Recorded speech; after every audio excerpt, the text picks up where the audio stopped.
Okay. Hi, everybody. We are now in the Dear Shu Omid Yom Shir of Shabbos. So today's Omid is Yud Beis Omid Beis, but we're still in the bottom of Yud Beis Omid Aleph. Okay, to start a new Inyan, we'll look at Yud Beis Omid Aleph in the bottom of the page, and the issue is Bikur Cholim and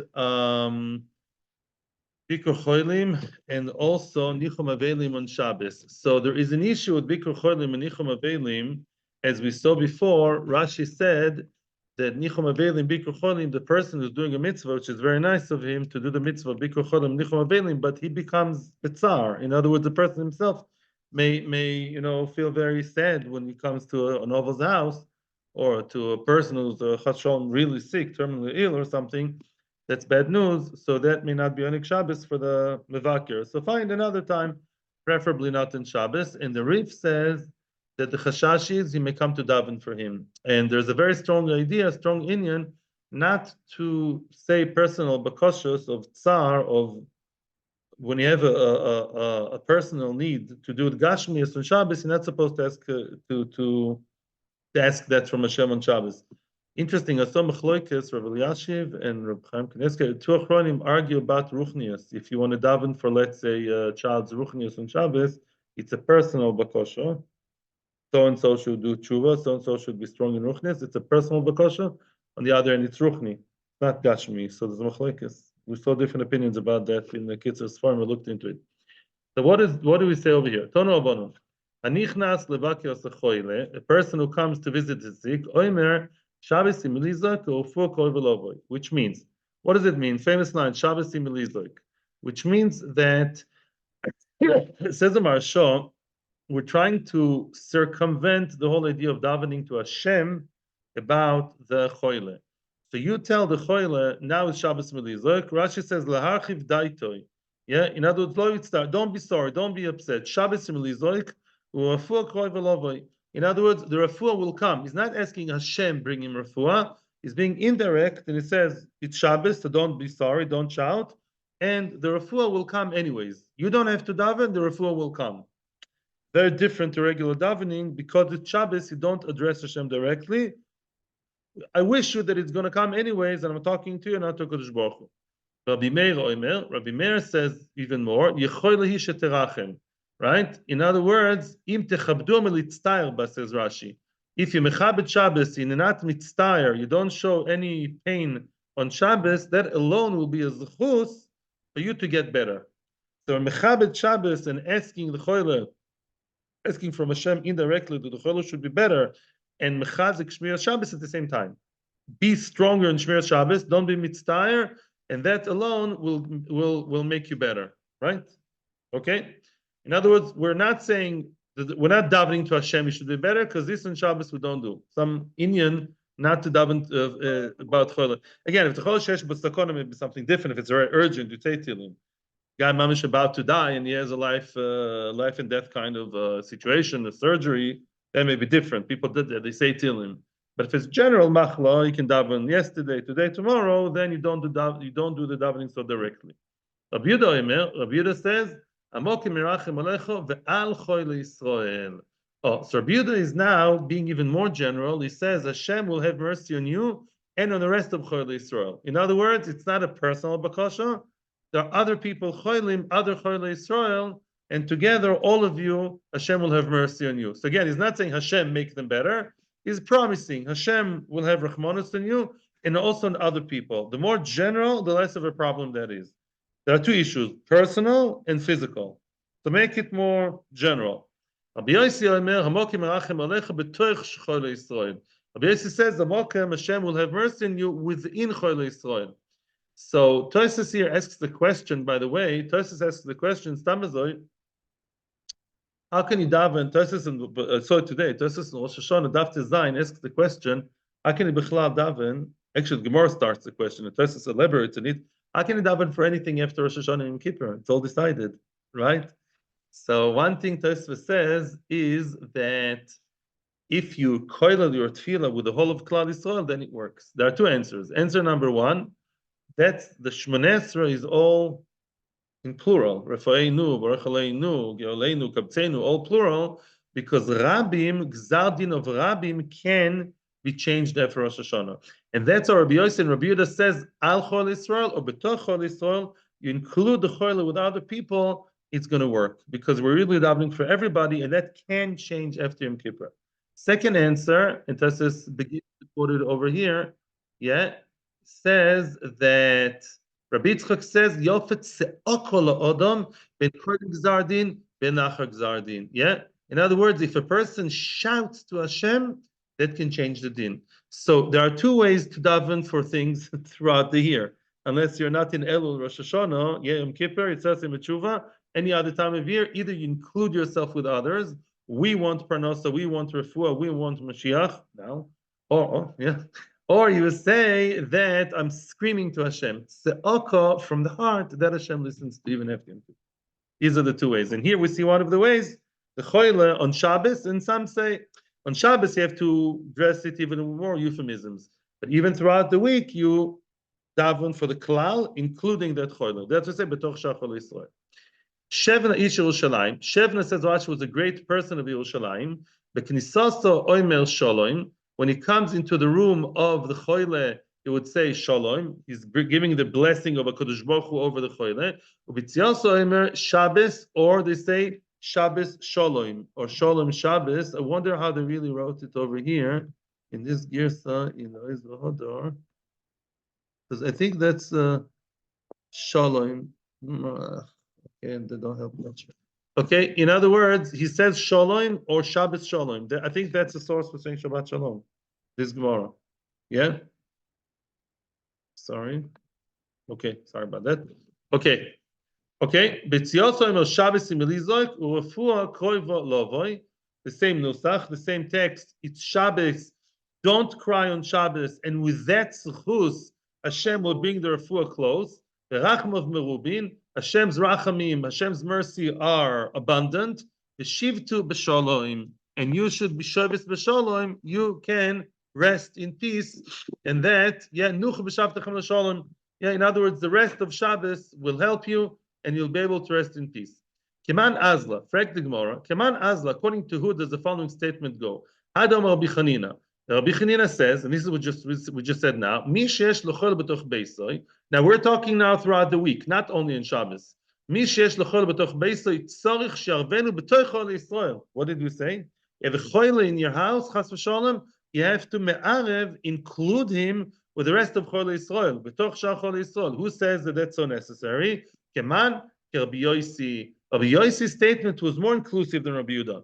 Rabbi Yehuda said, Alecha ve'al chol Yisrael. Rabbi Yossi says, B'toich shal chol Yisrael. Mamish within the others, only that's going to work after Rosh Hashanah and Yom Kippur. V'amar Rabbi Chanina, B'koishi yetiru l'nachem avelim u'levakir cholim b'Shabbos. Which means, B'koishi, I saw in the Deer Shur, they bring down that if you want to visit the sick or be menachem avelim and you have different options, don't choose Shabbos as the day. It's very tempting on Shabbos. You have time. You don't work. You don't go anywhere, right? Shabbos is like your day off, So, B'koishi, they're allowed to do Nichum Avelim, Bikru Cholim, but only B'koishi if there is no other choice. Omer Rabbi Bar Bar Chana, we have more about Bikru Cholim. Whenever I used to follow Rabbi Lozor, L'shiuli betficha, to ask about the tficha. What's tficha? A sick person. Tfichi is a sick person, an ill person. Whenever we would go to be shula betficha to ask about a sick person, Zimnin Omar, sometimes he would have told him, Hamokim ifkodcha l'shalom. Ifkodcha, Hashem should be poikid you. Lifkoid means to remember you in an active way. The difference between lizkor and lifkod, on Rosh Hashanah we mention a lot about lifkod. Hashem pokad desora. Lifkod means to remember someone and actually either visit him, lifkod, or to remember him and do something about that remembering. Lifkod b'sholem.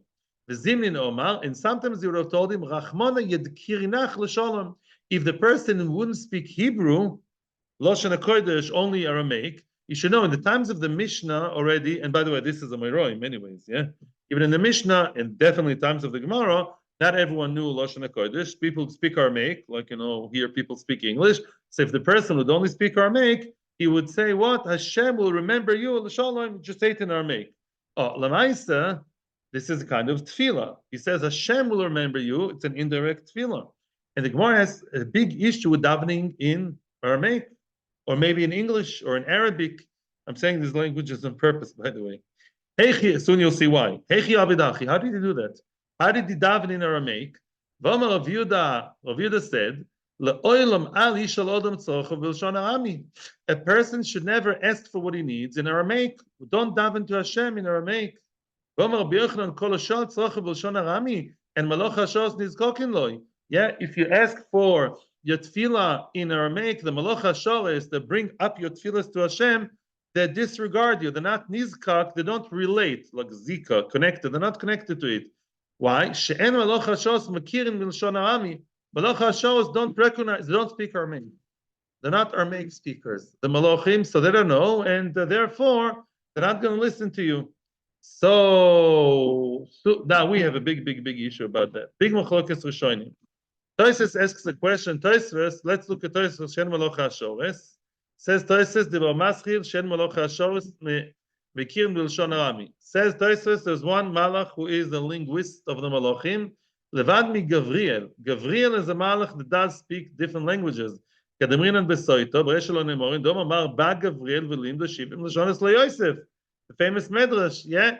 Gavriel taught Yosef HaTzadik 70 languages. Big linguist, this Gavriel guy, yeah. He was a malach of din, Gavriel. And Gavriel knew Shivim Lashon, he also spoke Aramaic. Frek Tosfos, v'tema. I have a question. Dafilu machshava shebelev kol odam yoidim. L'shon arami and yoidim.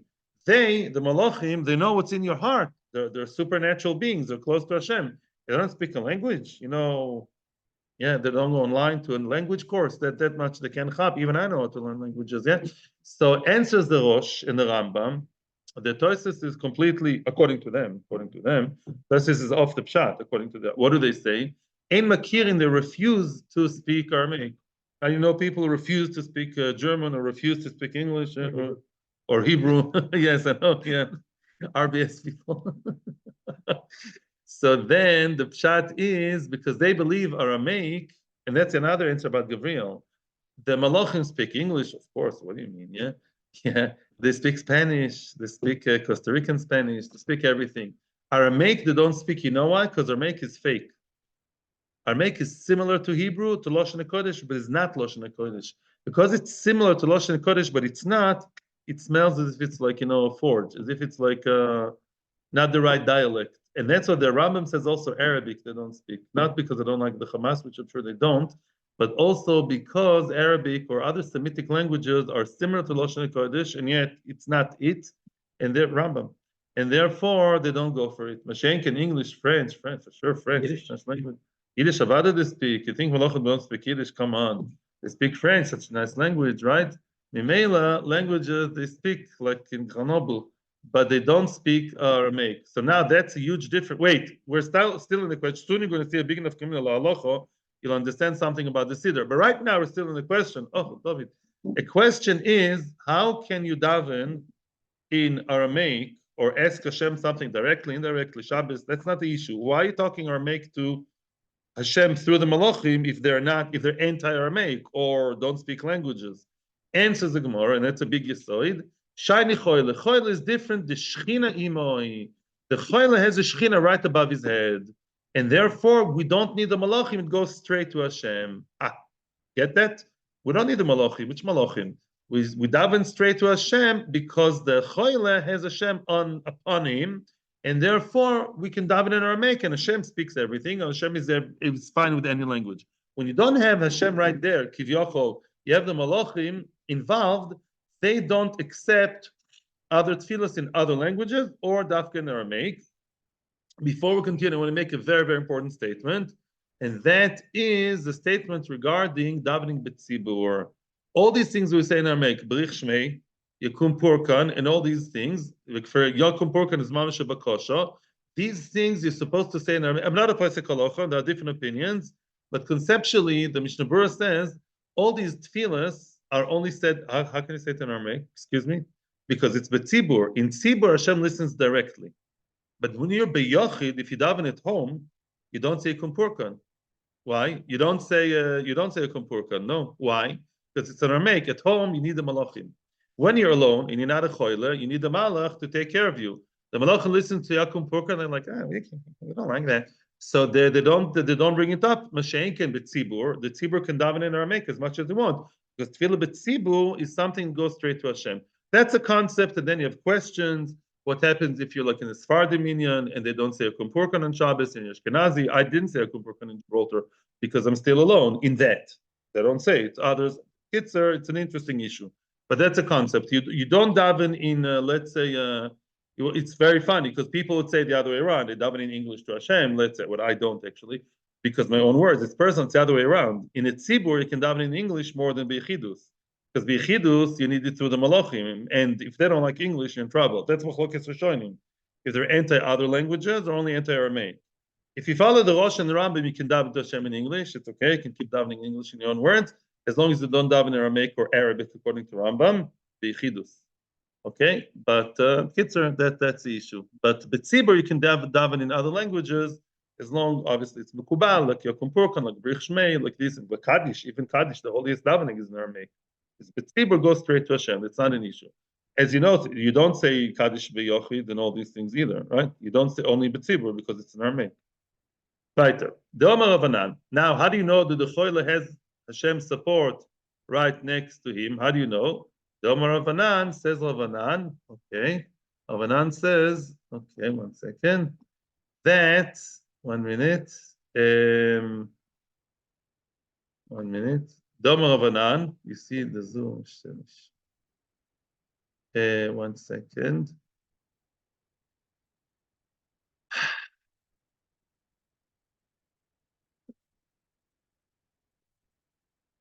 Yeah, I'll continue. Domer Ravanan, Ravanan says, 1 minute. Omarav, Minay Sheshchina Soyed Esachoyle. How do you know that the Shechina Soyed Esachoyle? Now, Soyed means that one of two things. Soyed either means supports. He supports the Choyle. Like Lisod is to support. Okay, thank you, Tzvi. Soyed Esachoyle. Yeah. How do you know that that's true? Shenema Hashem Yisaden al Eretz Dvai. Hashem will be soed, support him al Eretz Dvai. Eretz Dvai, deathbed. Yeah, or like on his sickness bed. Yeah. Tanen Amiyachi, another brayso that says, by the way, Rashi has a girsa so'er, and so'er means to visit. It's a new idea for me, but that's what Rashi said. So'er is like poked. Tanen Amiyachi, hanichnas levaker sechoyle. Very interesting halacha. Hanichnas levaker sechoyle. The person who comes to visit the sick, lo yeshev lo al gabi mita. He should not sit in a bed. V'lo al gabi kise. Don't sit on a chair. According to the Rashash, you should sit on the floor. The Rashash says, yeah. Ela misatef. You should cover yourself like a talis, like a shawl on your head. The yoshev lefonov, and you sit lefonov. In other words, don't sit higher than the choyle. Your level of sitting should not be higher than the choyle. Tosfos says only when you have a low bed. Yeah, and you do in a das and Karim, they have high beds in hospitals today. As long as your level, yeah, horizontally speaking, is not higher than the choyle. Whatever the level, I don't know if it's halacha l'maaseh, but that's a more. Whatever the choyle, wherever the choyle is lying down, you should sit lower than him. Why is that? Because Hashem is with him. The Shechina is above his head, and it's not covered for you to be where higher than the Shechina. You should be either same level or ideally lower than the choyle, because he's mamish. Hashem is the top of his head, making sure that he'll get better. Now, Shalem Hashem Yisaden al Eretz Dvai. How do you know that HaKadosh Baruch Hu feeds the choyle? In other words, the word Yisadenu has two meanings: Sa'ad, Mis'ad, but then the rest of the armchair in good Hebrew is called Mis'ad. Where you hold your elbows on the armchair on both sides, called Mis'ad.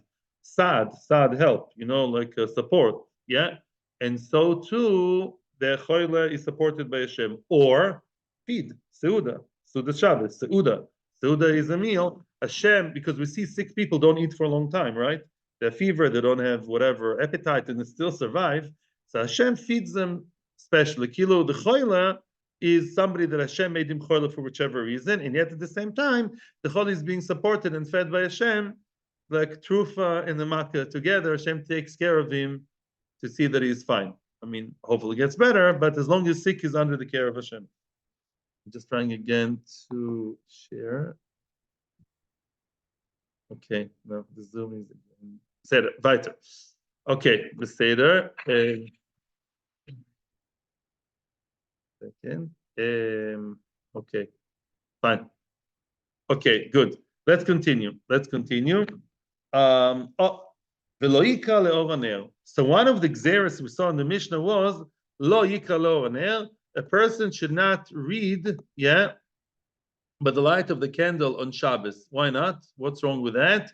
Because he may come to tilt the candle with oil inside the lantern, and he'll make the oil concentrate for, more on the wick, and that would actually make the flame go bigger. He's strengthening the flame, and that's melechas mav'ir.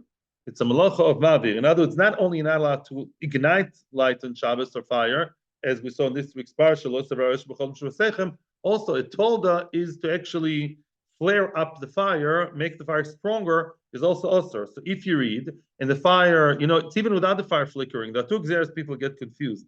You're not allowed to use on Shabbos v'chlal flickering candles because that just drives you crazy, and you'll do that. But even if you have a good candle, but you read or you do something that needs concentration, such as the Gemara had said, we learned yesterday, to delouse or do something to distinguish between your clothes and your wife's clothes, right, in a dark room. And if you use the light as your source of light, you use a candle, what you may come to do is, without realizing, even b'shoigeg, may come to tilt the candle in order to have better light on the book. Yeah, let's you read the book with very dim light. It's annoying. You want to read the book well, right? And you're very engrossed in the book or in the sefer. Then you turn the light, bigger light, more light. So to here, you may come to tilt the candle. Again, a candle is full of oil, right? Like a lantern, and that's a problem. Okay, that's Xera, and that's, according to some, the beginning of the Xeris, of the 18 Xeris that we're going to see later on this week. So now, okay, Veloika le'or, says the Gemara, Omar Rabba, afilu gava shtei koimos. Even if the candle is so high and so unreachable, the candle is 2 floors above where you are. Yeah, in other words, you're in a room with a very tall, very high ceiling. Really, the nair is not reachable, right? Mirdas is always the measurement. It's like mirdas is like what they would hit the animal with. It's like a long rod. It's like a measurement. 2 rods. It doesn't mean there are rods there, but it's a size. Yeah, that's very, very high. Wow. Even 10 floors, and the candle does give you light from the 10th floor. You're not allowed to read by the light of that candle. Why? Because although you're not going to do anything, it's part of the Gzera. Rashi says once a regozer Gzera, that's it. So the Gzera remains loy plug. They do not differentiate. Yeah, Rashi says gozo loy plug lemiltayu. That's a Rabbanan work. Yeah, the Gzera applies. It applies even if it's not technically a problem. Once there's a Gzera, there's a Gzera. Now, Zok the Gemara, Chadu deloy likri. It sounds from the Mishnah that one person should not read lower in there. Don't read a very thrilling sefer, whatever, some interesting Gemara, some interesting sefer book. Don't read the book on Shabbos by the light of the candle. Okay, because just you alone, you may come to tilt the candle without realizing. Ha trei shapir dami.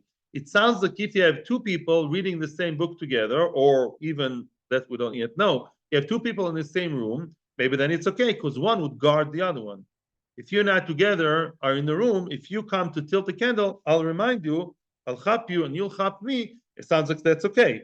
Like you have an automatic shomer on you not tilting the candle by just being there, it's enough. And it's okay if 2 people are in the room, they may read the sefer and there's no chashash. So it sounds like, so we're medayik from the Mishnah.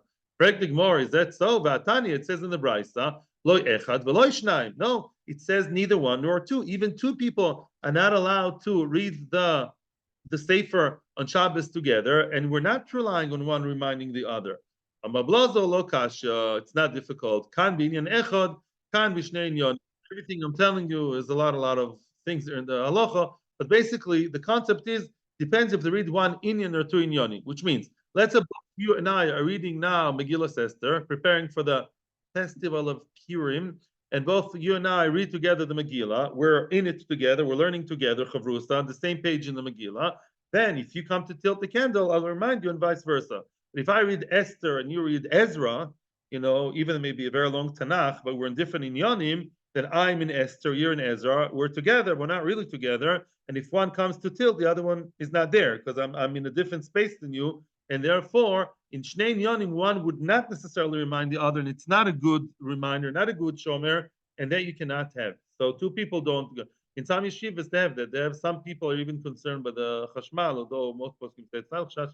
There's a very chazonishnik in the Rakish yeshiva. They have one guy the whole night he walks around without learning to make sure that nobody touches the light. Yeah, there is such a thing. Yeah. Omar Avuna, there are a lot of people in the world. Omar Avuna, yeah, says Ravuna. Ubemedura afilo sor bnei odom osur. Oh, so I saw that in the Meforshim.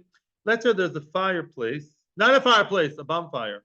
A kumzitz. In other words, you have a bonfire, and each person sits a little bit apart from his friend, and each one has like like how does bonfire work? There's like bonfires. You have a bit of a stick burning, sticking out to your direction. We're not very, very close to the bonfire. It's not safe. It's not a candle.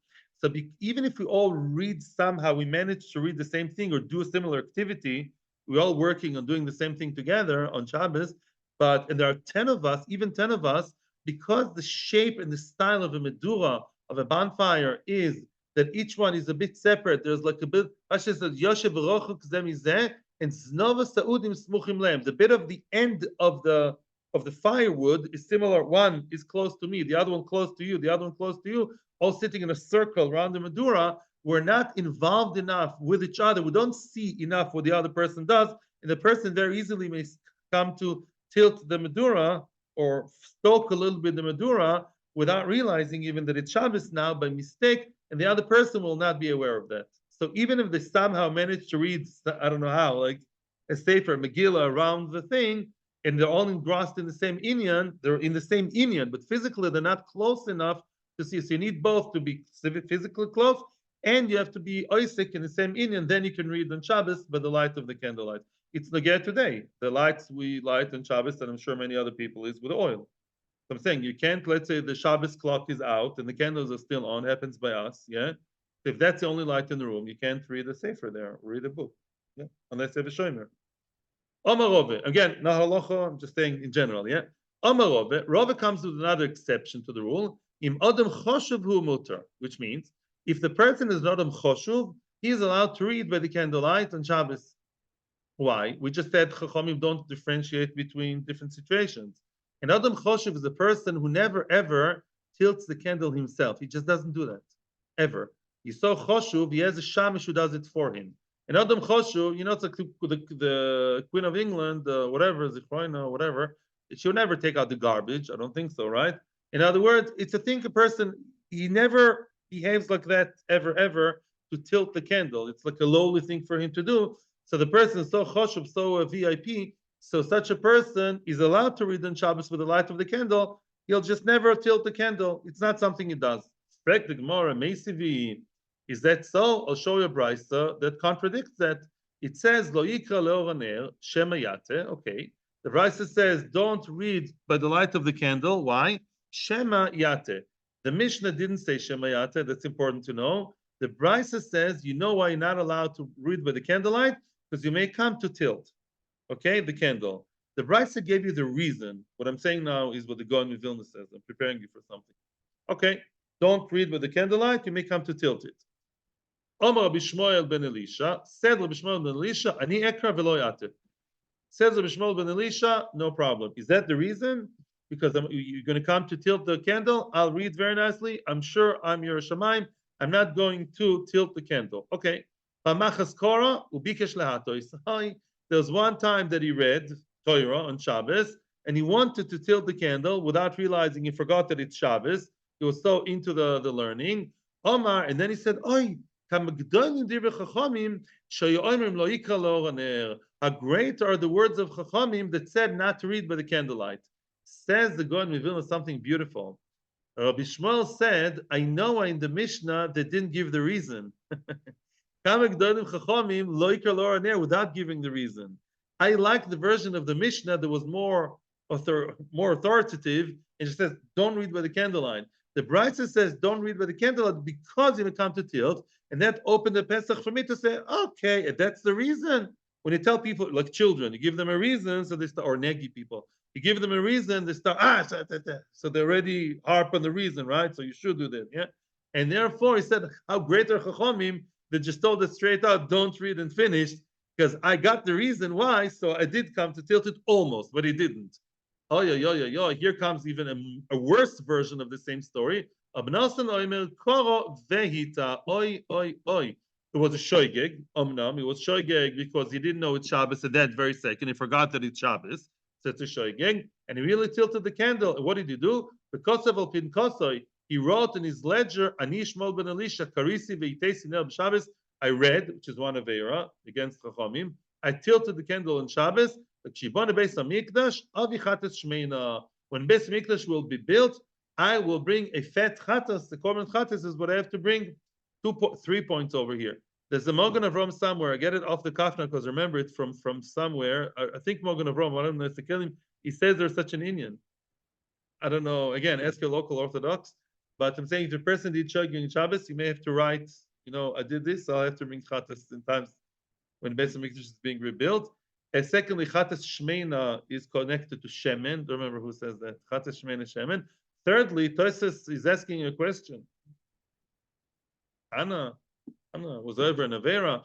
So Tosfos says that it says in a few places Tanoi made only the Gemara can say that horrible mistakes, they even killed people by mistake by BSD. In Sanhedrin, there's more than one occasion. So when it says Chachomim never do anything wrong, it doesn't say that. It says that they don't come to eat treif. It says even the behemoth of tzaddikim doesn't eat, enam avita kolo, even for the behemoth of the tzaddik, kol sheken to the tzaddik, interesting is all about food. Chachamim never end up eating treif. Hashem always saves them from eating treif. Because eating treif, in a way, is more of a bizoin for the person. That's what they always say. To eat treif it becomes part of your body, and Shabbos is not. As much as Shabbos is worse in a way, it's Rakaras. But so other mess ups, but the Evid mistakes may happen to Chachamim. But to eat treif never happens to Chachamim. Kol sheken to the Beim, kol sheken to them. Omar Rabbi Abba. In other words, we're getting lost here. What's the question again? We asked a question. We said what? That a Adam Godol is allowed to do what? An Adam Godol is allowed to read by the candle because he never ever tilts the candle. Well, you see, he did. Rabbi Shmuel ben Elisha was a Tana. That's choshev enough for me. And yet, what do we say? That he did tilt the candle. So you see that those people are not completely out of touch with tilting candles. And says the Gemara, Shani Rabbi Shmuel ben Elisha, that's beautiful Musa, first blind line. Rabbi Shmuel ben Elisha, when it came to Torah, what's the famous Orach Chaim? If people knew how sweet is Torah, they'd go crazy and become all heated up and crazed up about Torah. When it came to Torah, he had to know what's the next word in the sugya, so he would tilt the candle. Otherwise, he wouldn't. For anything else, he wouldn't. But because he was so choshev in Torah, he would tilt the candle, which was way below his dignity, because it's Torah. For Torah, hava mikalkelis is a shura. The love for Torah changes everything, and he's like, like love is blind. Love for Torah blinds him makes him, different and crazy from the regular way he is, like a hedyot. Tani Chada. Here we have a question about a shamish. Tani Chada. One brisa says, we're going to see a steer now. Shamish boydek kosis v'keros lo. One brisa says that a shamish, a person who is the butler, the servant, is allowed to check how clean are the vessels, the kosas v'koros, the glasses and the things, the bowls, by the light of the candle, and that's allowed. He's allowed to see how clean and shiny they are by the light of the candle. The Tanya idach lo yivdok. Now the brisa says no, he's not allowed. Why? I would say no, right? If he sees he wants to see that the plate is very, very white and clean, and the glass, so he's not allowed to use the candle. And one brisa says yes, one brisa says no. Lo kasha. Kan b'shamish kavua, kan b'shamish she'enu kavua. Machlokas Rashi Tosfos. Rashi says shamish kavua is a shamish which is employed by that master always. He's the in-house servant, butler, And therefore, if he does the job wrong, and if it's not spotless and spick and spank, he's going to fire him. He's so nervous, he's going to come to tilt the candle. But a Shabbos she'eino kavua, he's a guy backpacking through, in other words, he's today Shabbos, tomorrow is not a Shabbos. He doesn't care if you fire him. It's a one night, 1 week job. So he's not doing such a great job. You know, the caterer who came half a second, tomorrow is there. So therefore, such a guy is not so makpid. Tosis says the other way around. Tosis says Shamish Kavua is a guy who already has a set job. He has a steady job, so he knows you're not going to fire him. The Eina Kavua is the guy who just started his job, so he's much more careful, right? That's the way it is. The Iboy Sema, or another pshat, Have Shamish Kavua. Both of them are Shamish Kavua. The brises are not contradictory. Why? Which means mashchaba oil is nice oil, olive oil. And you come to tilt it, and if it spills on your finger, great. But nefta, what's nefta is like a crude oil, yeah, like gasoline, like kerosene, these things. That's disgusting.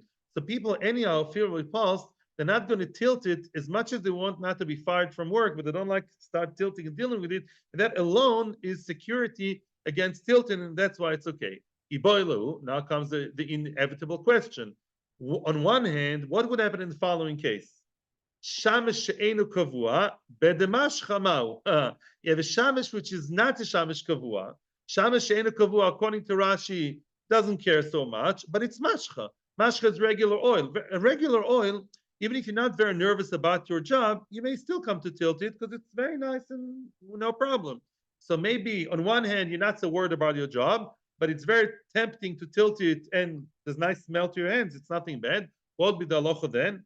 One factor this way, the other factor the other way. Amarav halacha vein moirin ken. Mitzad the halacha, it's allowed, but don't teach it to the public. Don't teach it to the masses because people would become to be too mekel, right? There are many times in the Gemara that's halacha, but don't publicize it everywhere, so people are not going to come to extrapolate the kula. Now, that's what Rab said. Rabbi Yirmiyah bar Abba, remember the name. Rabbi Yirmiyah bar Abba says, halacha ve'moirin ken. Yes, I'm not concerned. Yes. If you have a shamish she'enu kavua, and it's oil, which is the oil of nice, good smelling oil, you're allowed to, and you can advertise it everywhere, and I rely on people not to abuse that heter. Now, interesting story. Rabbi Yirmiyah, remember Rabbi Yirmiyah? We just said a second ago. He's the one who allows the shamish she'enu kavua to check the ka'oros by the candle, because shamish she'enu kavua will never be so nervous about it, yeah, and therefore it's okay even if it's regular oil. Rabbi Yirmiyah bar Abba ikla l'bei Rav Asi. Rabbi Yirmiyah bar Abba came to the house of Rav Asi for Shabbos visit. Kam Shamei, the shamish of Rabbi Yirmiyah, the guest, kabadik l'nehoyer d'shraga. He checked the what? He checked the vessels of his own master, the guest, in the house of the master, in the house of the host, which is Rav Asi. Omer Ledvitu, Rav Asi's wife, the host, told her husband, the host, Rav Asi, you don't do that, Rabbi, my husband, you don't do that. You don't allow our guy or our even Einu Kavua to start checking with the candlelight. Omar Los, he told her, don't worry, Shavke, leave him alone. Leave him alone. He's a shamish of Rav Yirmiyah. The shamish of Yirmiyah is allowed to do that because he does like his master holds. He follows the halach of his master, so for him it's okay to do that. Our guy wouldn't do it, and he would do it. Very pluralist, very all-inclusive, very nice. Oops, hey, the Zoom just disappeared as I did like that.